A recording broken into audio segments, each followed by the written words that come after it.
Hey guys, welcome back to my channel, Houseplant Pixie. For everyone that's new to my channel, my name is Monique and welcome back, and thank you so much for tuning back in to my existing subscribers. Today's episode, I'll give you an update about my Monstera Peru, the variegated version. The non-variegated version is growing well, but the variegated version is, for everyone who's seen my previous video, I did neglect it, it turned brown and we cleaned it all up. Today's update is a bit shorter. This is the plant now. So there's a new leaf coming.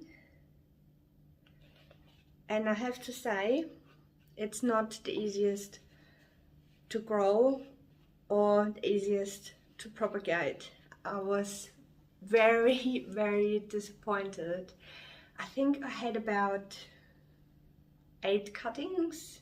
Yeah, 8, maybe 10. None of them survived.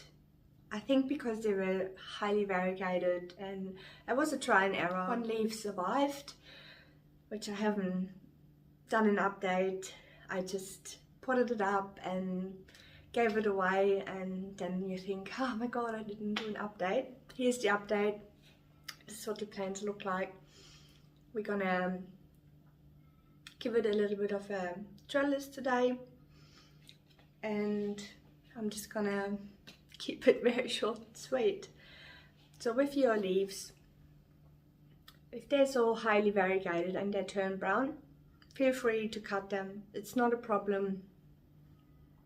So I'll cut this one. That leaf.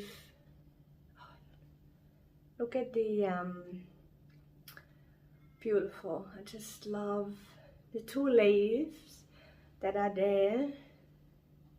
I did cut this one a bit. You wouldn't even notice. So, but yeah, that one is the, and we did cut it before because it reverted, so I'm like, please. I can't see any variegation, but with the Monstera Peru you can't really see, even if the leaf is out and it's, I explained that last time, your leaf will come out and it's gonna look all green. There is a slight marbling there, but I don't think, if you haven't seen it before, you probably go, no, it's all green. So I would definitely, it'd be so good, but if it's not variegated, that's fine as well. I'll just see. I think it'll be really difficult to actually cut it, because as you guys know, you know, have a look, there's like the, I could do a cut there, it's really hard to see, but the internode space is not very big. So you got, I'll show you on this one. So that is your node, that bubbly part, and the next bubbly part is down here, and in between that is the internode, and that is where you cut. And but there is a new shoot coming out right in the bottom. I'm not sure, can you see that, like right down there, that tiny. So if that one's not variegated, that might be another chance. The last video I did was, I'm pretty sure it's been 10 or 11 months and it's barely grown. I was thinking about changing position, but I'm gonna leave it because the new shoot's coming out, the new leaf is developing. Just gonna wait for that. If that is not variegated and the new shoot, oh, there's There's even one there. So let's just wait for that. Let's just talk quickly about the potting mix. It's like with all my potting mixes. You have the chunky part,